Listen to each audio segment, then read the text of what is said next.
नमस्कार। ये है फलक की कहानियों का अद्भुत संसार। किस्सा, कहानी, कहानियाँ जिनमें हम लिखते हैं खुद को। मैं हूँ जया नमन और मेरे साथ हैं लावण्या नायडू जी।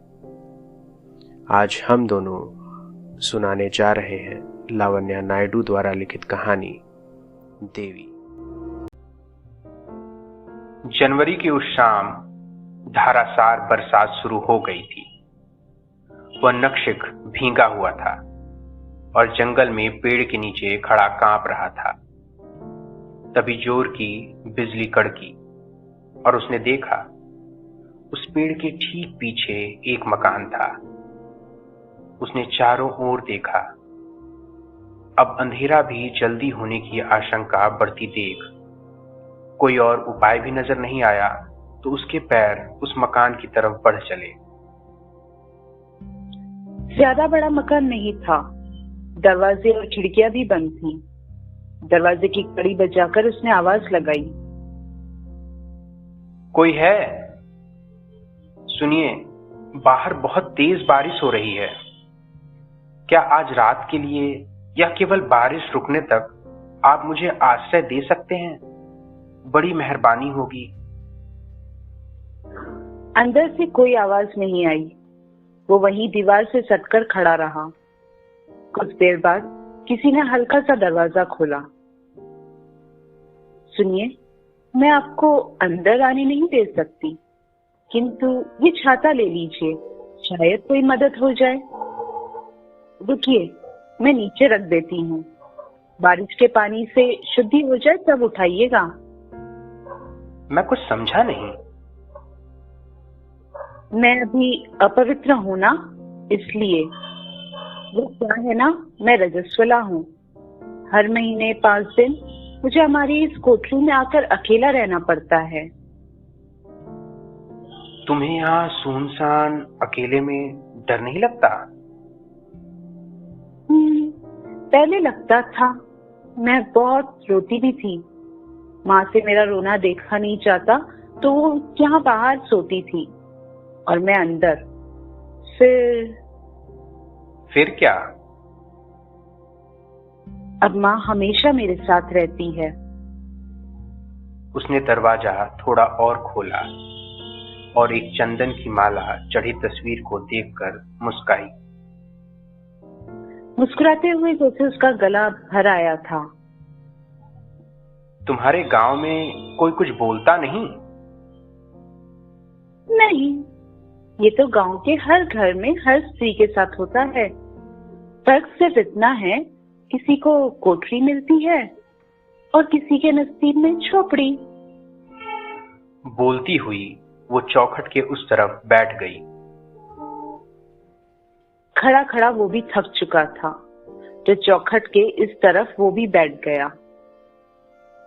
और तुम्हारा खाना पीना कैसे होता है? अंदर चूल्हा है, बना लेती हूँ, जो कुछ सामान रखा हो उसमें। तुम इतनी छोटी खाना बना लेती हो? हाँ, मैं तो बहुत स्वादिष्ट खाना बनाती हूँ। शायद थोड़ी उस बाती की रोशनी भी आंखों में घुल गई थी। आप कुछ खाएंगे? लड़की ने बड़े उत्साह से पूछा, पर अगले ही पल, पर आप तो अभी मेरे हाथ का नहीं खा सकते। लड़की का चेहरा मुरझा गया। क्यों नहीं खा सकता? अरे बाबा, मैं अपवित्र हूँ, अभी बताया तो था। लड़की की मासूमियत पर वो मन ही मन मुस्काया। कुछ देर दोनों चुपचाप बैठे रहे। फिर उसने अपने बैग से अपनी कुछ दवाई निकाली।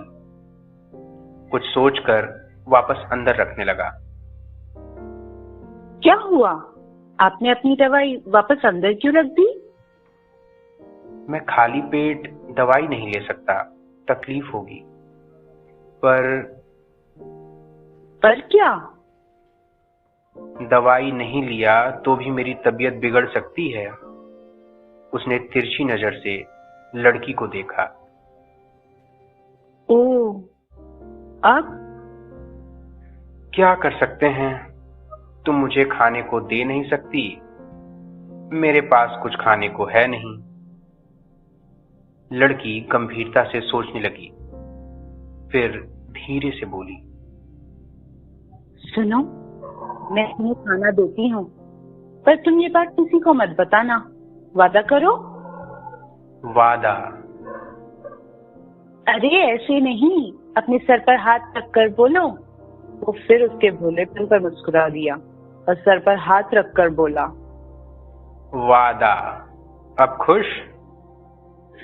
हाँ, अब रुको, मैं तुम्हारे लिए खाना लेकर आती हूँ। थाली में दही, चावल, प्याज और आग में सिके पापड़ लाकर उसके सामने रख दिए। वो ऐसे पलक झपकते थाली साफ कर गया जैसे कई दिनों से भूखा था। कैसा लगा खाना? अमृत। वो आंखें बंद कर बोला, जैसे उस स्वाद में खो जाना चाहता था, उस स्वाद को अपने आत्मा तक पहुंचाना चाहता था। लड़की मुस्कुरा दी। दोनों ने रात भर बहुत बातें की। सुबह तड़के बारिश भी रुक चुकी थी। वो उठकर जाने लगा। एक पल के लिए पलटकर उस लड़की को देखा और बोला, तुम अपवित्र नहीं हो, ना ही कोई भी राजस्वला स्त्री कभी अपवित्र होती है। तुमने मुझे आश्रय दिया, भोजन करवाया। वो भोजन मेरे लिए प्रसाद समान था। तुम्हारा नाम पूछ सकता हूं? लड़की आंखों में आंसू और होठों पर मुस्कान लिए बोली, देवी। तुम सच में देवी हो। बोलकर उसने लड़की के आगे हाथ जोड़े और वहां से चला गया। थोड़ी दूर चलने पर उसे एक ट्रैक्टर मिला। गांव में नए आए लगते हो भैया, रात भर तेज बारिश में कहां रुके थे? ट्रैक्टर वाले ने पूछा। वो जो सड़क किनारे कोठरी नुमा मकान है, वहां एक छोटी बच्ची देवी, उसने मुझे आश्रय दिया। ट्रैक्टर में बैठे लोग एक दूसरे को देखने लगे। उस कोठरी में लड़की की माँ के तस्वीर के बाजू में उस लड़की की भी चंदन की माला चढ़ी तस्वीर थी, जिसकी मौत उस कोठरी में सांप डसने से हुई जब वो रजस्वला थी और कोठरी में अकेली थी। वहां उसे बचाने वाला कोई नहीं था। ये कहानी इतनी ही। अभी आप सुन रहे थे जया नमन और लावण्या नायडू की आवाज में लावण्या नायडू की लिखी कहानी देवी। यह है फलक का चैनल किस्सा कहानी। चैनल को लाइक, सब्सक्राइब करना ना भूलें। फिर मिलते हैं एक नई कहानी के साथ। शुक्रिया।